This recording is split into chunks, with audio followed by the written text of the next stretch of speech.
Sheikh chilli एक बार अपनी सास से मिलने के लिए ससुराल गया। दामाद के आने की खबर मिलते ही सासू माँ ने शेख के लिए खिचड़ी बनाना शुरू कर दिया। शेख भी कुछ देर बाद ससुराल पहुँच गए। वहाँ पहुँचते ही सासू से मिलने के लिए शेख सीधे रसोई में चला गया। सास से बातें करते हुए अचानक शेख चिल्ली का हाथ ऊपर लगा और घी से भरा एक डब्बा सीधे खिचड़ी पर गिर गया। सास को काफी गुस्सा आया, लेकिन दामाद पर वो गुस्सा नहीं कर पाई। गुस्से को दबाकर शेख चिल्ली को उसकी सासू माँ ने प्यार से खिचड़ी खिलाई। उसे खाते ही शेख खिचड़ी के दीवाने हो गए, क्योंकि पूरा एक डब्बा घी गिरने के कारण खिचड़ी और स्वादिष्ट हो गई थी।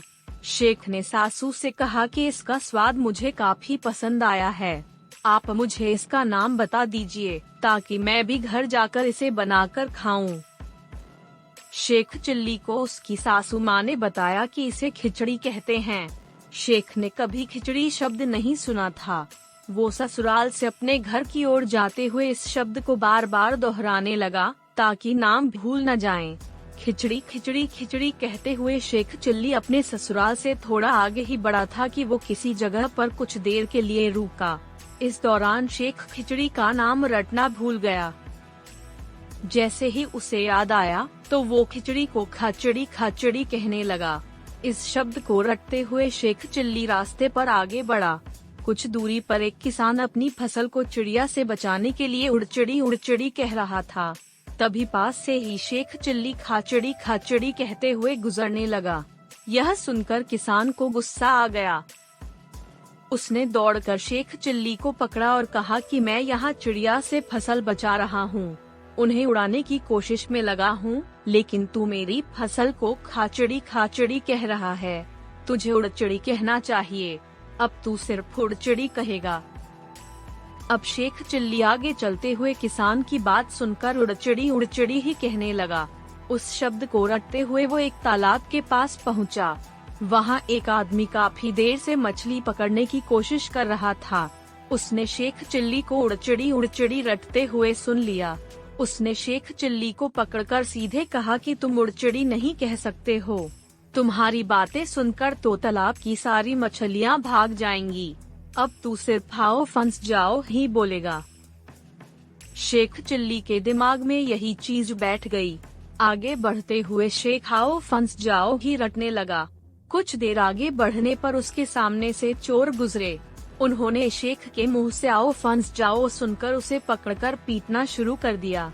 उन्होंने कहा कि हम चोरी करने के लिए जा रहे हैं और तू कह रहा है आओ फंस जाओ। हम फंस गए तो क्या होगा? अब से तू सिर्फ यही कहेगा आओ रख जाओ।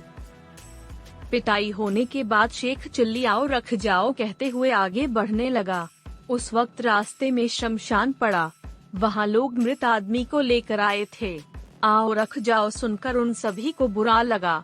उन्होंने कहा, अरे भाई तू ये क्या बोल रहा है? जैसा तू बोल रहा है वैसा हो गया तो कोई जिंदा नहीं बचेगा। तू आगे से सिर्फ ये बोलेगा कि ऐसा किसी के साथ न हो।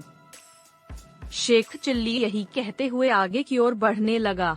तभी रास्ते में एक राजकुमार की बारात निकल रही थी। बारात में खुशी खुशी नाचते जा रहे लोगों ने शेख के मुंह से ऐसा किसी के साथ न हो सुना। सभी को बहुत बुरा लगा।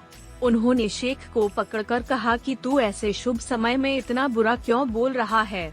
अब से तू सिर्फ यही कहेगा ऐसा सबके साथ हो। चिल्ली अब यही कहते कहते अपने घर थका हारा पहुंच गया। वो घर तो पहुंच गया था, लेकिन उसे खिचड़ी का नाम याद नहीं रहा। कुछ देर आराम करने के बाद उसने अपनी पत्नी को कहा कि आज तुम्हारी माँ ने मुझे खूब स्वादिष्ट चीज खिलाई, अब तुम भी मुझे वही बनाकर खिलाना। यह सुनते ही पत्नी ने उस व्यंजन का नाम पूछा। शेख चिल्ली ने दिमाग पर जोर डाला, लेकिन उसे खिचड़ी शब्द याद नहीं आया। उसके दिमाग में आखिर में रटने वाले शब्द ही थे। तब उसने गुस्से में पत्नी से कहा कि मुझे कुछ नहीं पता, बस तुम वो चीज मुझे बनाकर खिलाओगी। पत्नी गुस्सा करते हुए बाहर निकल गई। उसने कहा कि जब मुझे पता ही नहीं है कि क्या बनाना है तो मैं कैसे बनाऊंगी। उसके पीछे पीछे शेख चिल्ली भी चलने लगा। वो रास्ते में धीरे धीरे अपनी पत्नी को कहता, चलो घर चलते हैं और तुम मुझे वो व्यंजन बनाकर खिला देना। पत्नी और गुस्सा हो गई। पास से ही एक महिला दोनों को देख रही थी। शेख को धीमी आवाज में पत्नी से बात करते देख उस महिला ने शेख से पूछा कि क्या हुआ है, तुम दोनों यहाँ रास्ते पर खड़े होकर क्या खिचड़ी पका रहे हो। जैसे ही शेख चिल्ली ने खिचड़ी शब्द सुना उसे याद आ गया कि सासू माँ ने भी व्यंजन का यही नाम बताया था।